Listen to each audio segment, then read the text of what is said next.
Ընդմիջման եք դուրս եկել, պարոն Ֆերոյան, եւ ինչ փուլում է։ Այո, դատարանը ընդմիջում է հայտարարել,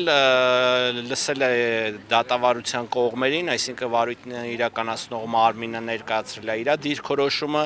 բավականին ծավալուն էր փաստաբանական թիմի հարցադրումները ու ընդհանուր գործը 18 հատորից է բաղկացած, շատ ծավալուն, եթե տեսնում եք ժամեր շարունակ մենք հարցեր ենք տալի վարույթն իրականացնող մարմնին ու կարելի ասել չի լինում որևիցե հարցի հստակ պատասխան, քանի որ այս քրեական գործը ամբողջությամբ կարելի ասել Սամվել Կարապետյանին բացարձակ չի վերաբերում, ինքը շինծու, ապօրինի ու անհիմն գործ է։ Այս միջնորդության հիմքը ո՞րն է, պարոն Ֆերոյան, այս միջնորդության։ Թույլ տվեք խոսքս ավարտեմ, ինքն իրականում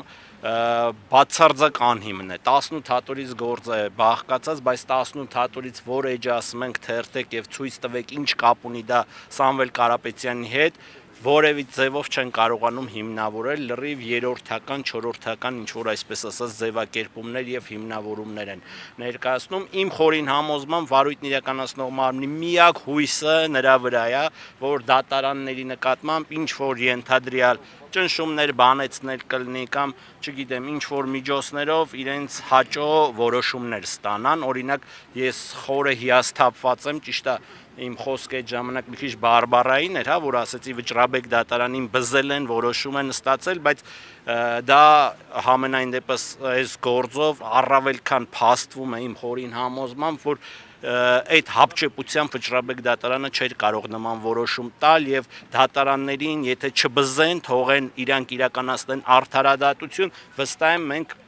ականատես կլինենք, որ այս գործը շատ արագ պետքա կարճվի, քանի որ որևէ ապացույց, որևէ փաստարկ, որևէ հիմնավորում Սամվել Կարապետյանի վերաբերյալ արկա չէ ու հենց դրանով է պայմանավորված, որ ես հրապարակայնորեն խնդրել եմ իրավասու մարմիններից, կլինի դատախազությունից, կլինի քննչականից, ցանկացած աստիճանի կամ ցանկացած քանակությամբ անձինք թող գան այսպես ձեր տեսախցիկների առաջ ուղիղ եթերում այս գործը հրապարակային քննարկման ենթարկենք։ Վստահ եմ, որ նրանք դա չեն անի, քանի որ անելու դեպքում բոլորս ականատես կլինենք, որ շինծու եւ կեղծ քրեական գործի հետ մենք առնչություն ունենք։ Սամվել Կարապետյանի առնչությունը կարծես թե չկա, որ հատորը նայում ենք չկա, այնուամենայնիվ այդ գործերից մեկը եւ հոդվածներից մեկը վերաբերում է հրապարակային կոչ հնչեցնելու իշխանությունը զավթելու, այդտեղ ակնհայտ է, որ առնվազն Սամվել Կարապետյանն է հարցազրույց տվողը։ Այս մասով ինչ նոր հանգամանքներ կան։ Դուք բոլորը տեսել եք այդ հարցազրույցը, այդ հարցազրույցը նաեւ միջազգային մեր իրավաբան գործընկերներն են տեսել, այդ հարցազրույցը նաև փորձաքննության է անցել, այդ հարցազրույցի վերաբերյալ լեզվաբան պրոֆեսորների կարծիքներ ենք մենք ձեռք բերել, որոնցով հիմնավորվում ու հաստատվում է, որ այդ հարցազրույցը իշխանությունը զավթելու կամ յուրացնելու կոչ իր մեջ չի պարունակում, դա շինծու է, դա հորինվածք է, ժողովուրդ ջան, ինչ չի թվում որևիցե իրավաբան կարող է գալ մեր հետ բանավիճել ու ասել, գիտեք, այս ձևակերպումը վերաբերում էր հենց, որ պետքա գնային եւ իշխանություն զավթեին կամ իշխանություն յուրացնեին։ Ունենք փորձագետի եզրակացություն, ունենք բավականին ծավալուն նյութեր, իսկ հակառակն ինչ ունի քննչականը, ոչ մի բան բացի այդ տեսանյութից։ Ես այդ տեսանյութի դրվագը նույնիսկ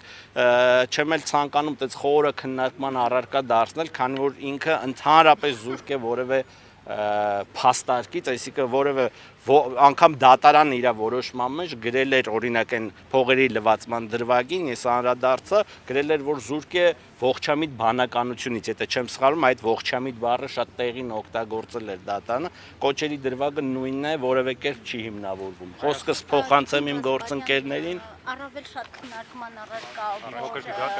հոդվածներ առնում, այսինքն